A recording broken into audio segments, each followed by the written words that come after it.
सुशील, सामने स्क्रीन दिखाई दे रहा है आपको? Yes sir. ओके, तो जहाँ पे आपका जो चैप्टर का नाम है वो है पेल्टिंग टरबाइन। तो फर्स्ट चैप्टर में हमने डिस्कस किया था कि एक वाटर जेट है, वो किसी प्लेट के साथ स्ट्राइक करता है। वो आगे प्लेट मूवेबल भी हो सकती है, फिक्स भी हो सकती है, स्ट्रेट भी हो सकती है, किसी कर्व शेप में भी हो सकती है, और कर्व में वो सेंटर पे भी लग सकता है और टिप पे भी लग सकता है। बेसिकली हमने फर्स्ट चैप्टर में ये सब कुछ डिस्कस किया, ठीक है। एक चीज और हमने डिस्कस की थी कि जिस केस में आपकी प्लेट फिक्स रहती है, उस केस में आपका जो जेट स्ट्राइक करता है, तो जाके सीधी जैसे जेट जाके किसी प्लेट पे स्ट्राइक करेगा या कोई एक वॉल पे स्ट्राइक करेगा, तो अगर वो आगे मूव नहीं कर रही, मतलब वहीं पे स्टॉप रही है, तो हमें वहां पे सिर्फ फोर्स कैलकुलेट कर सकते हैं, ठीक है। लेकिन अगर हम उसी जेट को किसी ऐसे प्लेट, बकेट या किसी भी वॉल पे स्ट्राइक करें जो आगे मूव करेगी उस जेट से, तो इट मीन्स कि वहां पे कुछ वर्क डन हुआ। तो जहां पे वर्क डन निकल जाता है, फिर हम किनेटिक एनर्जी प्लस एफिशिएंसी हम निकाल लेते हैं सिस्टम की, ठीक है। तो टरबाइन के केस में क्या है कि टरबाइन, आपको एक जनरल सा मैं व्यू दे दूं कि जैसे कई कभी टरबाइन देखी है आपने वैसे? नो सुशील, सर। कभी टरबाइन देखी है आपने? No sir. ओके, तो एक जनरल सा मैं एक लाइन में आपको व्यू देता हूँ कि कोई भी, जैसे पानी है, ठीक है। पानी जाके किसी ब्लेड्स हैं, एक ना बकेट है, गोल बकेट है, उसके ऊपर ब्लेड्स लगे हैं, ठीक है। तो आप क्या करोगे कि पानी का जेट जाके उस एक बकेट पे मारोगे, वो बकेट आगे मूव कर गया, फिर दूसरे पे लगेगा, कंटिन्यू लगता रहेगा, तो वो एक सर्कुलर मोशन ले लेता है पूरा पूरा व्हील, ठीक है। तो जब पूरा व्हील सर्कुलर मोशन लेगा, तो वो एक शाफ्ट घूम जाएगी। उस शाफ्ट को मैग्नेटिक फील्ड में बना दो तो इलेक्ट्रिसिटी प्रोड्यूस हो जाएगी, ठीक है। तो ये बोलने में तो मैंने एक लाइन में बता दिया, लेकिन इसमें काफी अलग अलग चीजें लगती हैं, लेकिन प्रिंसिपल बेसिकली यही होता है कि हमारा मेन मोटिव होता है शाफ्ट को रोटेट करना। उसके लिए हमने शाफ्ट के एक बकेट बकेट लगाई होती है, पूरा व्हील, व्हील पे अलग अलग बकेट्स अटैच होती हैं, ठीक है, सर्कुलर मोशन में। तो वहां पे वाटर स्ट्राइक करता है, ठीक है। तो जनरल सा मैंने आपको व्यू बताया। बाकी हम क्लासिफिकेशन में आगे पढ़ते हैं क्या क्या होता है। तो अभी हम टरबाइंस को क्या करते हैं कि दो पार्ट्स में डिवाइड करते हैं। तो सबसे पहले आपको टरबाइन का पता होना चाहिए क्या होता है कि टरबाइन क्या करती है कि हमें एज एन इनपुट, एक चीज और कि जब भी हम टरबाइन की बात करें, टरबाइन काफी तरह की होती हैं, गैस टरबाइन, स्टीम टरबाइन, अलग अलग तरह की। लेकिन हम पढ़ रहे हैं फ्लूइड मैकेनिक्स, जो मशीन्स, फ्लूइड मशीन्स में हम जो भी टरबाइन करेंगे वो वाटर टरबाइन होगी, क्लियर। तो इट मीन्स कि वाटर आ रहा है पीछे से, ठीक है। तो वाटर आ रहा मतलब उसकी काइनेटिक एनर्जी, पोटेंशियल एनर्जी होगी, ठीक है ना। हम जैसे डैम देखा आपने, हाइड्रोलिक डैम जो होते हैं, वो उस तरह की हम बात करेंगे। तो पानी आया, उसकी काइनेटिक एनर्जी होगी, उसकी पोटेंशियल एनर्जी होगी। जब वो कहीं पे स्टोर है, जैसे डैम की एक हाइट पे स्टोर है, तो हम उसको बोलेंगे कि उसकी पोटेंशियल एनर्जी है। अगर वो ऊपर से मूव कर के आ रहा है, किसी डक्ट में आ रहा है, जैसा भी कंड्यूट है, कुछ कहीं पे भी आ रहा है वो, तो हम उसको बोलेंगे उसकी काइनेटिक एनर्जी। तो हाइड्रोलिक टरबाइन का मतलब क्या हुआ कि पोटेंशियल और काइनेटिक एनर्जी ऑफ वाटर को हमने किस में कन्वर्ट कर दिया? मैकेनिकल एनर्जी में। वो कैसे कि आपने उस पानी की काइनेटिक एनर्जी या पोटेंशियल एनर्जी को यूज करके आपने एक व्हील को घुमा दिया, जस्ट इतना काम किया आपने। तो हाइड्रोलिक टरबाइन की डेफिनेशन क्या हुई कि it is use to convert the potential और kinetic energy of water into mechanical energy में कन्वर्ट करता है, काइनेटिक एनर्जी को मैकेनिकल में। पोटेंशियल हम तब इसलिए बोलते हैं कि जितनी पोटेंशियल एनर्जी ज्यादा होगी उतनी काइनेटिक मिलेगी, ठीक है। जितना हेड ऊपर ज्यादा होगा, पानी ऊपर स्टोर ज्यादा होगा, उतना ही वो नीचे मूव करके आएगा ना। तो डेफिनेशन क्लियर होगी आपको कि टरबाइन होती क्या है? Yes sir. ओके, उसके बाद हम बात करते हैं कि क्लासिफिकेशन करते हैं टरबाइंस की। इम्पल्स टरबाइन, रिएक्शन टरबाइन, ठीक है। तो सबसे पहले इम्पल्स में क्या है कि आपको करना है वही काम है कि काइनेटिक एनर्जी को कन्वर्ट करना मैकेनिकल एनर्जी में। तो जो आपकी काइनेटिक एनर्जी है वो इन फॉर्म ऑफ नोजल आएगी। एक सर्कुलर बकेट होगी, सॉरी व्हील होगा एक सर्कुलर, उस पर नंबर ऑफ बकेट लगेंगी। वो क्या करेगा कि जो आपकी काइनेटिक एनर्जी है जो जेट की, वो बकेट पे लगेगी और बकेट रोटेट करना शुरू हो जाएगा, ठीक है। इस पूरे सिस्टम को जो टरबाइन काम करेगी, आप क्या बोलोगे? इम्पल्स टरबाइन, ठीक है। और एक चीज याद रखनी है कि ये जितना भी आपने काम किया, ये सारा एटमॉस्फेरिक प्रेशर में ही किया आपने काम। इसकी एक सेकंड में डायग्राम देखने दो। बताता हूँ। ओके, एक सेकंड वेट करना।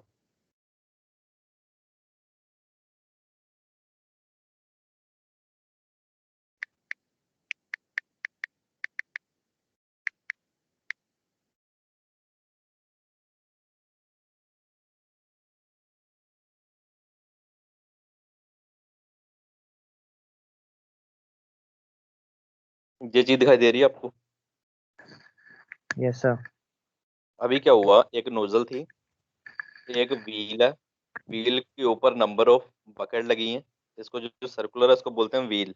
उसके ऊपर जो कर्व शेप में सेमी स्फेरिकल बोलते हैं, वो जो है वो क्या है, बकेट है। ठीक है।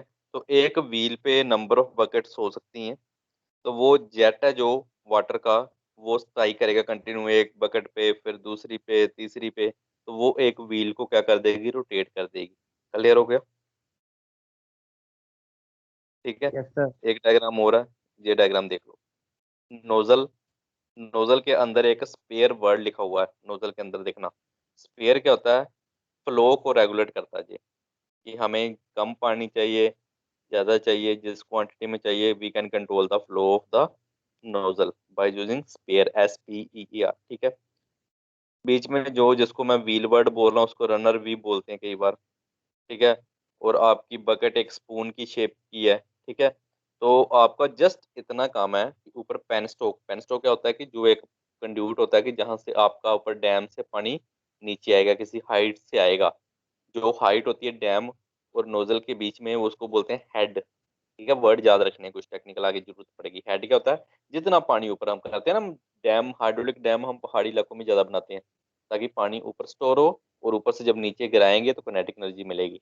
उस किनेटिक एनर्जी को, जैसे जहाँ पे नोजल शो करवाई हुई है, ठीक है, तो पेन स्टोक से पानी आएगा, नोजल से निकल के बकेट पे स्ट्राइक करेगा, और बकेट रोटेट करनी शुरू कर जाएगी किसके, रनर के इर्द गिर्द, या फिर आप बोल सकते हो व्हील के। ठीक है। तो व्हील रोटेट कर गया, तो मतलब कि व्हील के साथ आपकी शाफ्ट अटैच है, शाफ्ट रोटेट करेगी। उस शाफ्ट को आप मैग्नेटिक फील्ड में मूव करवाओगे तो करंट, EMF, जो भी आपको पावर प्रोड्यूस करनी है आप कर सकते हो। ठीक है। तो बेसिक प्रिंसिपल आपको क्लियर हो गया कि इम्पल्स टरबाइन में होता क्या है। हाँ यस सर। सुशील। ठीक है। यस तो सर। ओके, इम्पल्स टरबाइन में अगेन यूज करता हूँ कि आपको किनेटिक एनर्जी यूज की आपने इन नोजल में, उस हाई वेलोसिटी जेट को आपने इस पे स्ट्राइक किया, series of bucket, series of bucket क्यों बोला हमने, नंबर ऑफ बकेट यूज की हैं। ठीक है। तो आप बकेट की डायरेक्शन चेंज हुई, जितना जेट का प्रेशर था, वेलोसिटी थी, उसके अकॉर्डिंग उसको एक ना, बकेट को एक रोटेटरी मोशन में लेके आ। ठीक है। तो उसके बाद आगे शाफ्ट अटैच है। तो ये पूरा कंसेप्ट जो आपका आता है, ये आता है इम्पल्स टरबाइन के अंदर। क्लियर? और इम्पल्स में सबसे बड़ी एक चीज याद रखनी है आपको, कि ये अंडर एटमॉस्फेरिक प्रेशर काम करेगी। क्लियर? इसके बाद आगे रिएक्शन टरबाइन भी है। ठीक है। मैं रिएक्शन की बात अभी नहीं करूंगा, इस डेफिनेशन को थोड़ा सा अभी लिमिनेट कर दो, क्योंकि इस चैप्टर में पेल्टन है ना, जो हम चैप्टर का नाम है पेल्टन, ये कैटेगराइज किसकी है, इम्पल्स की। ठीक है। रिएक्शन में आगे आएगी आपकी जो फ्रांसिस और कैप्लन टरबाइन है, इसकी हम बाद में बात करेंगे, क्योंकि अभी हम बात करेंगे तो कंफ्यूज हो जाओगे आप। ठीक है। अभी रिएक्शन टरबाइन को भूल जाओ, we have to only discuss impulse turbine. और जो पेल्टन टरबाइन है, ये इम्पल्स की फॉर्म है। ठीक है। तो मैंने एक चीज स्किप करवा दी, जहां से रिएक्शन को अभी नहीं पढ़ना, बात खत्म। ठीक है। लेकिन आगे फिर क्वेश्चन ये भी इम्पोर्टेंट बनता है। चलो, मैं फिर भी थोड़ा सा प्रिंसिपल उसका बताता हूँ। इम्पल्स क्लियर हो गया, अपने दिमाग में एक चीज रख लिया आपने? मुझे एक बार शो करवा दो। Yes sir. ठीक है। ओके। तो रिएक्शन में क्या है, कि रिएक्शन में है कि हम जो, एक आपको एक डायग्राम नीचे दिखाई दे रहा है, एक डायग्राम दिखाई दे रहा है आपको। Yes sir. Yes sir. इसमें क्या है कि जो एक शाफ्ट है, शाफ्ट के ऊपर एक ड्रम जैसा, ठीक है, वहां से हमने क्या किया कि एक रिजर्वायर से पानी लिया, उस पाइपलाइन से पास करवाया। उस ड्रम में चार नोजल थी। चार नोजल दिखाई दे रही है ना आपको चारों साइड में। वहां से अगर हाई प्रेशर वाटर बाहर निकलेगा हाई किनेटिक एनर्जी के साथ, तो इस व्हील को एक रोटेटरी मोशन मिल जाएगा। इस बेस पे वो प्रिंसिपल पे काम करती है आपकी कौन सी, इरेक्शन टरबाइन। ठीक है। इसमें क्या क्या होता है कि टोटल अवेलेबल हाइड्रोलिक एनर्जी, जो भी पानी की एक हाइड्रोलिक एनर्जी है, वो किस में कन्वर्ट कर दी जाएगी, किनेटिक एनर्जी में, before water is taken to the turbine runner. कि वहां से ले जाने पे पहले ही हम जो हमारी हाइड्रोलिक एनर्जी उसको किनेटिक एनर्जी में कन्वर्ट करेंगे। तो आप नीचे वो चीज देखो कि अगेन रिपीट कर रहा हूँ, उस जो पाइपलाइन है उसमें से जब पानी जाएगा, वो एक ड्रम जैसा है, उसमें चार नोजल हैं। जब उसमें हाई वेलोसिटी के साथ पानी बाहर निकलेगा, तो होता है ना कि चारों साइड में चीज हो तो वो चीज घूमने लगती है। ठीक है। तो उस प्रिंसिपल पे आगे जब आएगी फ्रांसिस या कैप्लन टर्बाइन, उसमें ज्यादा क्लियर कर दूंगा आपको ये चीज। ठीक है।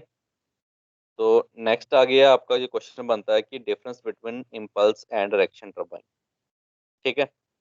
तो डिफरेंस में क्या है, सबसे पहले कि इम्पल्स में आपने क्या किया था कि आपको जितनी भी अवेलेबल एनर्जी थी आपने उसको काइनेटिक एनर्जी को किस में कन्वर्ट कर दिया, इन फॉर्म ऑफ नोजल, और एक फ्री जेट की फॉर्म में आपने ली। All the available energy of fluid is converted into kinetic energy by the efficient nozzle that form a free jet. ठीक है। तो इम्पल्स, जैसा जैसा हमने इम्पल्स में काम किया वैसे ही उसकी डिफरेंस बता देना है कि हमने क्या किया कि जितना भी ऊपर पोटेंशियल एनर्जी थी, ठीक है, उसको स्टोर करके किसमें कन्वर्ट कर लिया, मूव करवा के काइनेटिक एनर्जी में, और फिर उसको एक नोजल में, in the form of free jet.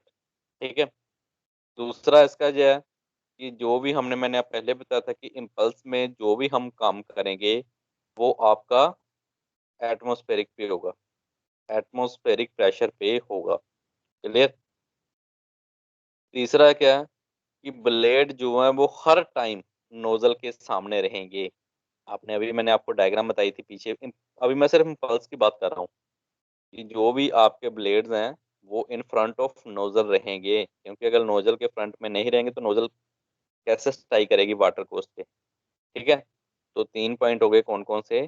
पहला कि हमने जितनी भी अवेलेबल एनर्जी है उसको कन्वर्ट कर दिया किसमें, किनेटिक एनर्जी में, थ्रू नोजल। सेकंड, जो भी काम होगा हमारा एटमॉस्फेरिक प्रेशर पे होगा। तीसरी चीज क्या थी कि ब्लेड्स हमेशा ही इन फ्रंट ऑफ नोजल रहेंगे। ठीक है। बाकी इसमें इम्पल्स में एक चीज हो रहा है कि इसमें जो केजिंग है ना बाहर की, उसका कोई ज्यादा इम्पोर्टेंट रोल नहीं है। ठीक है।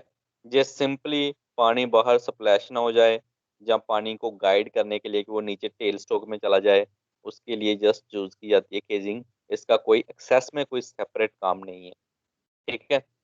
और फिफ्थ पॉइंट है कि जो इम्पल्स टर्बाइन है वो हमेशा ही टेल रेस से ऊपर रहती है। टेल रेस पता क्या होती है कि जहां से आपका जब वाटर बकेट पे स्ट्राइक किया, उसके बाद वो वाटर अंडर ग्रेविटी नीचे भी तो गिरेगा। तो वो नीचे जहाँ पे कम्युलेट करते हैं उसके आगे अलग सिस्टम भी होता है, ड्राफ्ट ट्यूब लगती है, इम्पल्स में नहीं लगती वैसे, लेकिन वो पूरा नीचे वाला सिस्टम को हम बोलते हैं टेल स्टोक, पानी टरबाइन पे लगने के बाद का सिस्टम। ठीक है। तो इट मीन्स कि वो नीचे रहना चाहिए, तो इट मीन्स कि आप ऐसा बोल सकते हो कि इम्पल्स टरबाइन हमेशा ही टेल स्टोक से ऊपर रहेगी। ठीक है। तो फ्लो रेगुलेशन जो है वो विदाउट लॉस भी आप इसमें कंसीडर कर सकते हो कि हमें उतनी एफिशिएंसी मिल जाएगी। ठीक है। तो ये 6 पॉइंट आपको इम्पल्स के क्लियर हो गए। Yes, sir. Okay. Next reaction के देखो। रिएक्शन की पहली चीज क्या है कि fluid energy is transformed into the kinetic energy before entering the turbine runner. कि टरबाइन रनर से स्ट्राइक करने से पहले ही जो फ्लूइड की एनर्जी है वो काइनेटिक एनर्जी में ट्रांसफर कर दी जाएगी। ठीक है। दूसरी चीज क्या है कि जैसे इम्पल्स आपकी क्या थी, एटमॉस्फेरिक प्रेशर पे काम किया था, तो रिएक्शन टरबाइन में क्या होगा कि आपका वेलोसिटी एंड प्रेशर जो है वो चेंजेस होते रहेंगे कंटिन्यूसली। क्यों चेंज होंगे, क्योंकि इसमें मूवेबल और फिक्स वेन दोनों होते हैं। जैसे हमने पेल्टन में बात की ना, तो पेल्टन में जो थी आपकी या इम्पल्स में, अगर मैं पेल्टन बोलूँ या इम्पल्स बोलूँ, उसकी ही कैटेगराइज है, ठीक है। तो उसमें क्या था कि जो आपकी बकेट थी, जो आपके ब्लेड थे जो कर्व शेप के थे, वो फिक्स थे, ठीक है। लेकिन इसमें क्या होता है कि इरेक्शन टरबाइन में आपके ब्लेड फिक्स भी होते हैं, मूवेबल वेन वेन भी होते हैं। तो इसमें velocity and pressure continue change होता रहता है, ठीक है। तो ब्लेड हर टाइम ही एक्शन में रहेंगे इसमें, क्योंकि इंटरनल पार्ट है उसका, क्लियर। तो इसमें केजिंग इंटरनल पार्ट, अब पानी अंदर ही रोटेट करेगा, तो इसमें केजिंग को क्या है, इम्पोर्टेंट रोल क्रिएट करती है। जैसे इम्पल्स में क्या था कि केजिंग का इतना रोल नहीं था, वो जस्ट एक पानी को अंदर कलेक्ट करने के लिए, टेल रेस तक ले जाने के लिए था। लेकिन जहाँ पे क्या है कि जो केजिंग आपकी है एसेंशियल पार्ट है, ठीक है। वो एक चीज वहां पे मैंने जो फिफ्थ पॉइंट बताया था कि जो इम्पल्स है वो टेल रेस से ऊपर है, तो ये आपके एंटायर सबमर्ज्ड सिस्टम होगा, यानी कि ऊपर नहीं होगी, अंदर ही होगा पानी और जो सिस्टम है, ठीक है। तो इसमें लॉसेस होते हैं, जैसे इम्पल्स में लॉसेस नहीं थे, ठीक है। तो ये एक जर्नल कंपेयर आप कर सकते हो। सिंपल सी बात है कि इम्पल्स वाला ज्यादा क्लियर होगा, क्योंकि इरेक्शन की अभी हमने इतनी बात नहीं की, वो अगले चैप्टर में करेंगे, कैप्लन और फ्रांसिस वाले में। तो जो भी इम्पल्स में चीजें हैं उसका रिवर्स लेते रहो थोड़ा बहुत चेंज करके, तो वो रिएक्शन के सारे पॉइंट बन जाएंगे, ठीक है। तो ये question paper point of view से इंपॉर्टेंट है, ये डिफरेंस एक बार देख लेना। ओके। अब ये क्लियर हो गया आपको कि पहले बाकी चीजों जितनी मैंने कराई उसको बोल के एक टर्म याद रखो कि पानी ऊपर डैम में कलेक्ट था, जो कि एक पोटेंशियल एनर्जी थी। उस वाटर को मैंने नीचे लेके आया डक्ट के थ्रू, वो कनेटिक एनर्जी में कन्वर्ट हो गया। आगे नोजल लगी थी, ठीक है, जहाँ पे नोजल हम बात करते हैं बड़े बड़े टर्बाइंस में, वहां पे और बड़े बड़े वाल्व्स होते हैं, ठीक है, अलग अलग। तो उस फ्लो को हमने बकेट पे मारा, सीरीज में बकेट लगी थी, वो घूमनी शुरू कर गई, बस इतना ही हमारा काम था, ठीक है। तो अब क्वेश्चन आता है कि टरबाइन को जो पानी आ रहा है पीछे से, उस जो रनर पे स्ट्राइक कर रहा है, किस कैसे स्ट्राइक करता है, उसके अकॉर्डिंग उसकी क्लासिफिकेशन बताओ, ठीक है। तो ये इम्पोर्टेड है, तीन तरह की फ्लो होता है, टेंजेंशियल फ्लो, एक्सियल और पैरेलल फ्लो, और मिक्स्ड फ्लो। और ब्रैकेट में मैंने इन फ्लो को जिस जिस टरबाइन में यूज होता है उस टरबाइन का नाम भी लिख दिया। First of one, tangential flow. Tangential flow किस में होता है, पेल्टन में, जो हम इस चैप्टर में पढ़ रहे हैं। एक्सियल और पैरेलल फ्लो होगा, जो हम अगले कैप्लन में पढ़ेंगे। कैप्लन किसकी है, इरेक्शन टरबाइन की कैटेगरी है। तीसरा, मिक्स्ड फ्लो। मिक्स्ड भी किसकी है, फ्रांसिस की है, वो भी अपने आप में एक रिएक्शन है। तो सिंपल एक बात ध्यान रखो कि जो मैं इम्पल्स टरबाइन करवा रहा हूँ आपको, वो सिर्फ पेल्टन टरबाइन की है, और जो कैप्लन और फ्रांसिस है ये रिएक्शन टरबाइन की कैटेगरी है, ठीक है। क्लियर हो गया। Yes sir. ओके। अब अभी आपने एक डायग्राम मैंने थोड़ी देर पहले आपको बताया था, दिस वन दिखाई दे रहा यस सर।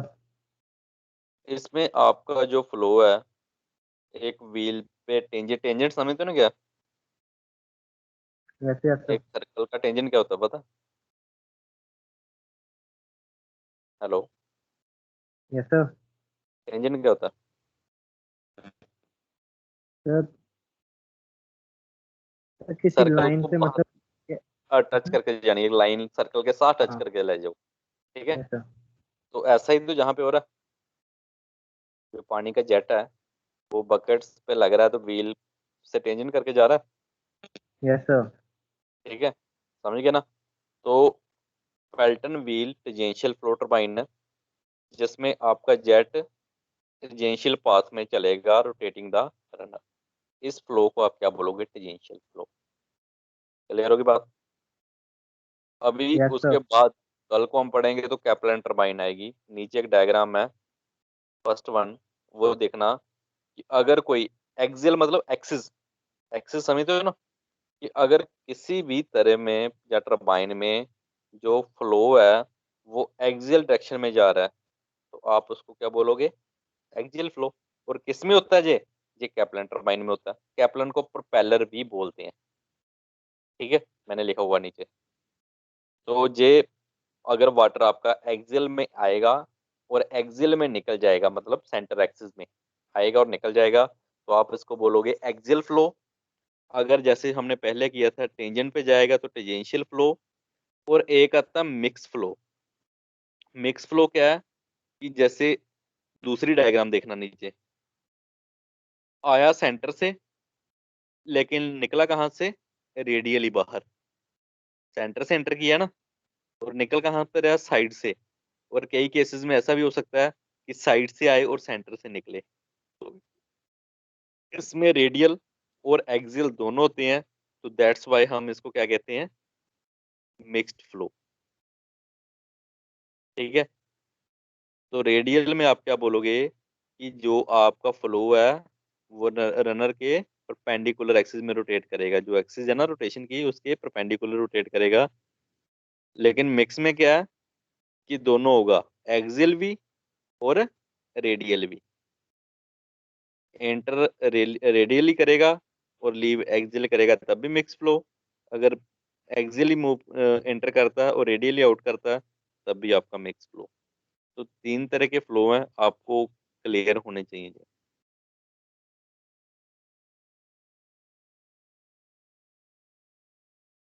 ठीक है, सुशील यस क्लियर सर। होगी? Yes yes sir. या दोबारा रिपीट करूं? No sir. मेरा। ठीक है, जस्ट उनके वर्ड से मिल रहा है आपको आंसर। टेंजेंशियल टेंजेंट से निकलेगा जो। एक्सियल मतलब बिल्कुल सेंटर से या parallel of the axis. Mix क्या है? कि वो एक्सियली एंटर करेगा और रेडियल आउट करेगा, या फिर आप ऐसा ही बोल सकते हो कि रेडियली आपका एंटर किया और एक्सियल आउट कर गया। तो जिसमें मिक्स रेडियल और एक्सियल, उसको मिक्स फ्लो बोलोगे। ये किस तरह की टर्बाइंस में आता है? ये फ्रांसिस में आता है। तो अगेन रिपीट कर रहा हूँ, फर्स्ट वन जो एक नंबर की टर्बाइन है जो टेंजेंशियल फ्लो है, पेल्टन व्हील है जो पेल्टन टर्बाइन, वो इम्पल्स की कैटेगरी है। और आगे दो वाले या दो और तीन नंबर जो हुआ है, कैप्लन और फ्रांसिस, जिसमें एक्सियल और मिक्स फ्लो होता है, ये किसकी है? Reaction turbine. ठीक है। Yes sir. ये कैटेगरी हमने कैसे की थी टर्बाइन को? उनके फ्लो के अकॉर्डिंग। ठीक है। ये जो कि जस्ट की ना, दो तरह की टर्बाइन होती है, इम्पल्स एंड रिएक्शन। उसके बाद हमने कैटेगराइज किया इसको इनके फ्लो के according, tangentially, axially, mix. Second classification में हम आते हैं उनके हेड के अकॉर्डिंग और डिस्चार्ज के अकॉर्डिंग। ठीक है। तो सेकंड कैटेगरी क्या है? तो आपको हेड समझते हो पहले क्या होता है? हाँ सुशील। No sir. डैम आपने ऊपर बना लिया, रिजर्वायर, जहाँ पे पानी करते हैं। ऊपर से पानी लेके नीचे आएंगे तभी तो किनेटिक एनर्जी मिलेगी ना। जब पानी ऊपर डैम में कहीं छत पे, टंकी मान लो अपनी डैम है, टंकी पानी वाली है ना घर में आपकी जो, वो डैम मानो उसको। तो उसके अंदर पानी स्टोर है, मतलब पोटेंशियल एनर्जी उस।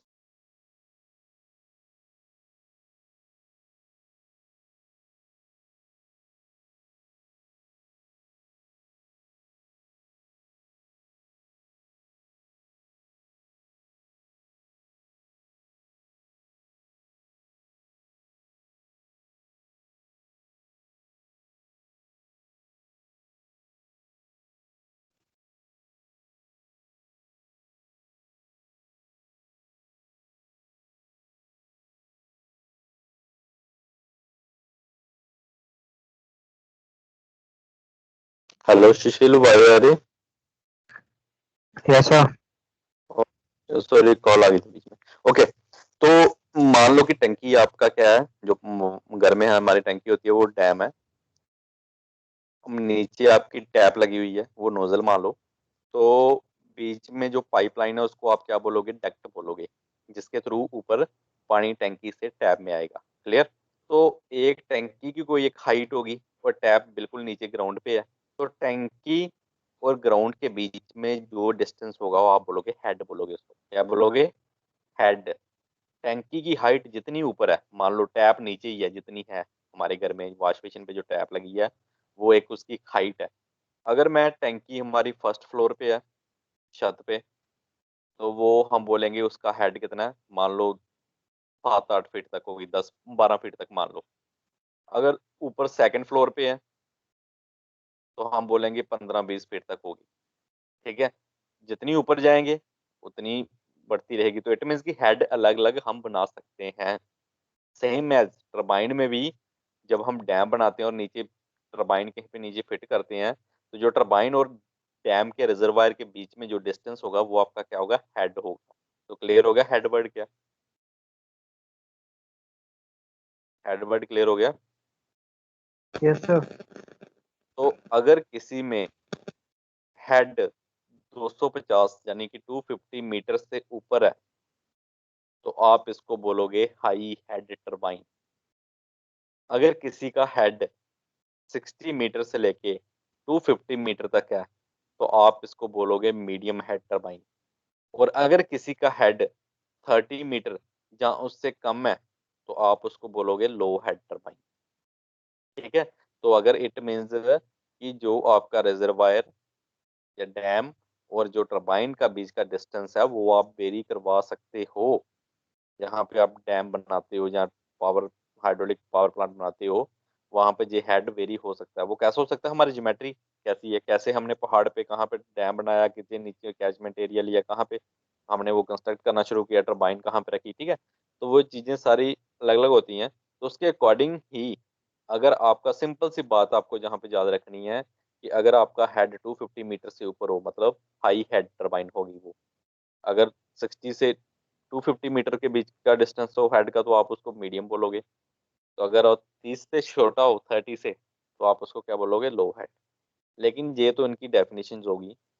लेकिन इनमें जो पेल्टन टरबाइन है उसको हाई हेड बोलते हैं। जो पेल्टन टरबाइन बनती है ना, जिसमें मैंने अभी बताया ऊपर से पानी आएगा, नोजल पे लगेगा, फिर वो बकेट पे स्ट्राइक करेगी। ठीक है, तो वो टरबाइन को हम हाई हेड टरबाइन बोलते हैं। पेल्टन टरबाइन कहीं पे भी लगानी होगी तो मेरी रिक्वायरमेंट होगी कि इसका हेड 250 मीटर से ऊपर हो। मीडियम हेड टरबाइन किसको बोलते हैं, फ्रांसिस को। और लो हेड टरबाइन कौन सी होती है, प्रोपेलर और कैपलर। ठीक है, तो ये चीजें भी आपको साथ साथ याद रखनी है। ठीक है, जो कंपटीशन में कल कुछ चीजें आएंगी। तो अगर पेपर पॉइंट ऑफ व्यू से देखो, तो वो तीन तरह का हेड होता है, high head, low head and medium head. 250 से ऊपर हाई, 60 to 250 मीडियम, और 60 या 30 से लो कर लो, 60 कर लो तभी कोई प्रॉब्लम नहीं। तो उससे नीचे क्या होगा आपका, लो हेड टरबाइन। क्लियर होगी चीज। Yes sir. तीसरी चीज आती है स्पेसिफिक स्पीड के अकॉर्डिंग। ठीक है, स्पेसिफिक स्पीड, एक तो होती है स्पीड, एक होती है स्पेसिफिक। स्पेसिफिक मतलब किसी प्रॉपर चीज। तो अगर हम एक यूनिट पावर डेवलप करें अंडर ए यूनिट हेड, तो उसको बोलेंगे स्पेसिफिक स्पीड। स्पेसिफिक वर्ड मतलब किसी स्पेसिफिक चीज के लिए। तो वहीं से डेफिनेशन बनती है कि टरबाइन क्या करती है, पावर प्रोड्यूस करती है। तो अगर एक यूनिट पावर प्रोड्यूस करे अंडर ए यूनिट हेड, तो हम उसको बोलेंगे स्पेसिफिक स्पीड। इसका रिलेशन फिलहाल आप सीधा याद रख लो, जहाँ पे आगे एक्सप्लेनेशन में कहीं पे ये पूरा कंप्लीट होगा। ठीक है, आई थिंक थर्ड चैप्टर में आएगा ये। ठीक है, तो तब हम इसको प्रूव करेंगे ये कैसे बना। तो फिलहाल के लिए आप इसका फाइनल रिलेशन याद रख लो, N under root P H की power 5/4। N stands for speed, P stands for power, H stands for head. तो हमने वैल्यू पुट की, स्पेसिफिक स्पीड आती है हमारी, अगर 9 से लेके 40 तक आए तो हम उसको बोलेंगे पेल्टन। क्योंकि पेल्टन, एक चीज देखो, स्पेसिफिक स्पीड के रिलेशन में एच जो है इनवर्सली प्रोपोर्शनल है। जितना हेड ज्यादा होगा ना, उतनी स्पेसिफिक स्पीड कम होगी। तो मैंने ऊपर सेकंड क्लासिफिकेशन में बताया था कि इम्पल्स टरबाइन का या पेल्टन टरबाइन का हेड ज्यादा होता है। तो जितना हेड ज्यादा होगा, मतलब 250 से ऊपर होगा, तो उसकी स्पेसिफिक स्पीड उतनी ही कम होगी, क्योंकि इनवर्सली प्रोपोर्शनल है एच एन एस के। सो जिस जहां पे जो सबसे कम आपको मिल रही है स्पेसिफिक स्पीड, वो पेल्टन की ही मिल रही है, क्योंकि इसका हेड ज्यादा होता है। तो 9 से 40 तक अगर हो स्पेसिफिक स्पीड तो पेल्टन टरबाइन बोलोगे। 50 से 250 की रेंज तक हो तो फ्रांसिस। 250 से ऊपर 850 तक हो तो कैप्लन। ठीक है। तो स्पेसिफिक स्पीड के अकॉर्डिंग भी हम टरबाइन को क्लासिफाई करते हैं। Clear. Yes sir. Next classification आती है डिपोजिशन ऑफ शाफ्ट। जो हमारा व्हील या रनर किसी शाफ्ट पे लगा था ना, अगर वो वर्टिकली इंस्टॉल्ड हो तो वी कैन से दैट कि वर्टिकल शाफ्ट टाइप टरबाइन। अगर हॉरिजेंटल हो तो वी कैन से हॉरिजेंटल। तो हम कहने का मतलब कि we have to range both horizontally and vertically. हम शाफ्ट को कैसे भी इंस्टॉल कर सकते हैं, और जैसी इंस्टॉलेशन होगी उसके according we can say that कि इट इज ए हॉरिजेंटल और वर्टिकल। तो आपकी चार क्लासिफिकेशन होगी। फर्स्ट वन इज उसके फ्लो के अकॉर्डिंग, सेकंड वन उसके हेड के अकॉर्डिंग, थर्ड वन उसकी स्पेसिफिक स्पीड के अकॉर्डिंग। और एक चीज याद रखना, हेड और स्पेसिफिक स्पीड का रिलेशन रिवर्स है। जिसकी हेड ज्यादा होगा उसकी स्पेसिफिक स्पीड उतनी कम होगी। ठीक है, जिसकी स्पेसिफिक स्पीड काफी ज्यादा है उसका हेड कम होगा। क्लियर। और फोर्थ क्लासिफिकेशन है उसकी शाफ्ट के इंस्टॉलेशन के अकॉर्डिंग, कि वो हॉरिजेंटल है वर्टिकल। ठीक है। क्लियर होगी चीज। सुशील क्लियर है। Yes sir.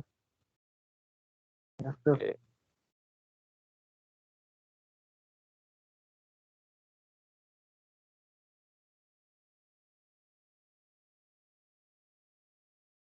अभी मैं ना एक काम करता हूँ, ये डायग्राम आपको आज सीखना है, इसका रिलेशन हम कल करेंगे। ठीक है। जैसे पिछले चैप्टर में हमने नंबर ऑफ आर्टिकल्स किए, उस पे क्वेश्चन बने। अभी सेकंड में क्या होगा कि आपका थ्योरेटिकल पोर्शन इतना ही है बस। इम्पल्स रिएक्शन क्या है, उनका डिफरेंस, एंड उसके फ्लो के classification, sorry. And then we have to calculate the work done and efficiency of the Pelton wheel. और इसके अकॉर्डिंग ही आगे आपके न्यूमेरिकल होंगे। ठीक है। तो हमें इस डायग्राम को आपको देखना है। तो ऐसी डायग्राम हमने पहले यूज की है पहले। आप पहले मुझे ये चीज बताओ।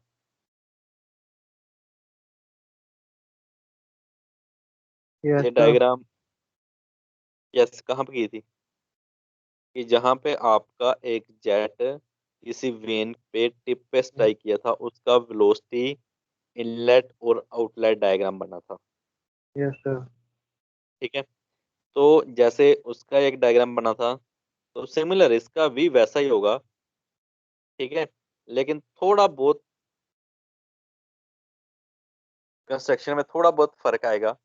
इसीलिए आपको एक काम करना है, एक डायग्राम फर्स्ट चैप्टर का, एक डायग्राम इसका, और एक आगे भी आएगा। ये तीन और एक चार मैक्सिमम पंप का भी अगर आता तो चार डायग्राम आपके पास होने चाहिए पढ़ने को। ठीक है। एक ही पेज पे। क्लियर। Yes sir. ठीक है। तो इसका डायग्राम देखो कि u1 is the absolute velocity. वहां पे एक सेकंड।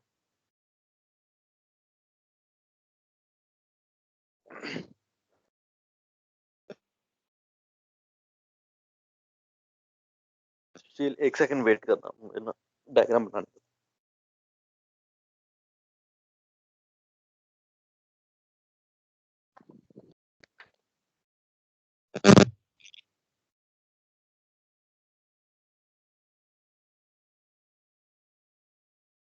ओके। तो जो हमने पहले चैप्टर में डिस्कस किया था, जो वेलोसिटी इनलेट और आउटलेट डायग्राम बनाया था, उसमें हमने तीन वेलोसिटी यूज की थी। v1, मैं अगेन रिपीट कर रहा हूँ वो सारी term. v1 is the absolute velocity of jet. ठीक है। vr1 is the relative velocity. vf1 is the flow velocity. Alpha one angle, beta one angle, u1 distance and vu1 distance. ठीक है। तो अभी इस डायग्राम में क्या है, कि आपका जो इनलेट डायग्राम तो कोई बनेगा नहीं, क्योंकि किसी एंगल पे स्ट्राइक तो कर नहीं रही, सीधी बकेट पे लगेगी। तो आपका क्या हो गया, एक सेकंड होल्ड करो।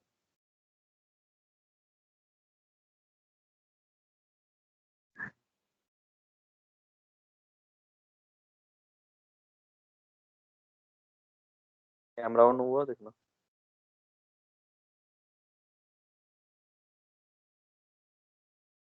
दिखाई दिया। Yes sir. मैं वो डायग्राम बनाता हूँ जो हमने उस दिन बनाई थी। दिस इज द V1,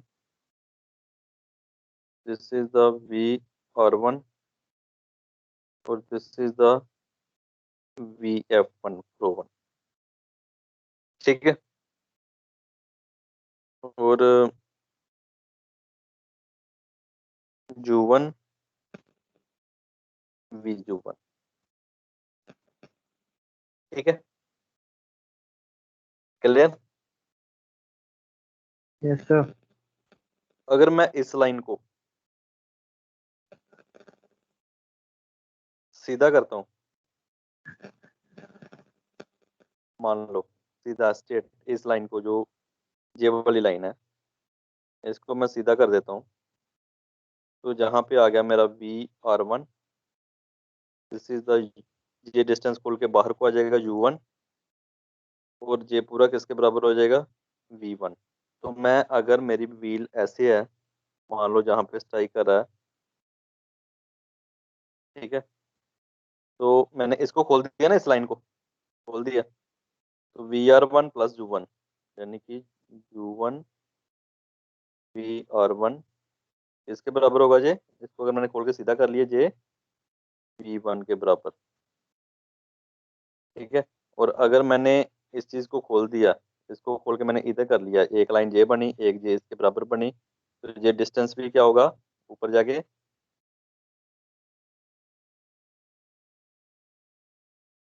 ठीक है। तो कुछ चीजें उसी डायग्राम से, बेस उसी को लेना, उससे ये इसका इनलेट डायग्राम बन जाएगा। आपने किया क्या, जस्ट आपने इस वाली लाइन को यानी कि U1 को सीधा कर दिया। ठीक है, ये बता रहा हूँ मैं आपको कि बेस उसी को मानना है, कि इस लाइन को आपने सीधा कर दिया, मतलब U1 प्लस VR1 इसके बराबर है V1 के। और V1 पूरा जो है, जो ये डिस्टेंस होगा पूरा, ऊपर अगर लेके जाते हैं, फ्लो कम कर दिया, जहाँ पे फ्लो को फ्लो वाले ले आया नहीं हमने, तो ये लाइन ऊपर लगती है, तो ये किसके बराबर होता है, V1 के।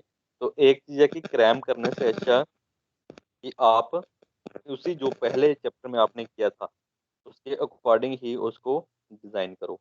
तो इनलेट में आपके क्लियर होगी चीज, कौन कौन सी लेनी है, U1 VR1 V1 VU1। U1 is the blade velocity, relative velocity, absolute velocity, wheel velocity। ठीक है। तो ये चीज आप जहां पे भी देखोगे इनलेट डायग्राम में।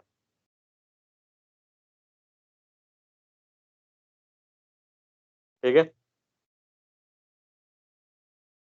Yes sir. चलो, ठीक है। इनलेट डायग्राम में याद करने का तरीका हो गया, क्योंकि बार बार हम किस चीज को क्रैम करेंगे ना, कहाँ पे V1 जू लेना है, कहाँ पे U1 लेना है, कहाँ पे VR1 लेना है, तो ज्यादा टफ रहेगा आपके लिए भी याद करना। तो बेटर वे क्या है कि जैसा मैंने आपको तरीका बताया, कि वो फ्लैप U1 वाला खोल दो, डायग्राम एक ही याद रखो, पहले चैप्टर वाली। ठीक है, डायग्राम में ज्यादा नहीं करवाऊंगा, या बार बार चेंज करते रहो। मैं कांस्टेंट डायग्राम रखूंगा पहले वाली, उसी में बस क्या किया कि इसमें फ्लो एक सेंटर पे आ रहा है, तो हमने उस डायग्राम को किसी एंगल पे नहीं लिया, क्योंकि वहां पे टिप पे लगा था, किसी एंगल पे लगा था, तभी एक वो अल्फा बीटा एंगल बने थे। लेकिन इसमें जो आपकी प्लेट पे सीधा जेट लग रहा है, वो एक वर्टिकली होरिजेंटल लग रहा है, सिंपल लाइन में। दैट्स वाई इसका इनलाइन डायग्राम जो बनेगा, इन फॉर्म ऑफ लाइन बनेगा, कोई एंगल नहीं बनेंगे। तो दैट्स वाई मैंने वहां पे एंगल एलिमिनेट कर दिए सारे इनलाइन डायग्राम में। ठीक है। ठीक है Sushil. Yes sir. Okay, outlet diagram देखो, पानी ऊपर को जाए नीचे को आए, कहीं पे भी आप बना सकते हो आउटलेट डायग्राम। बेसिक चीज है कि वो क्राइटेरिया सेम रहना चाहिए। तो जब आपका, मैं दोबारा बताता हूँ,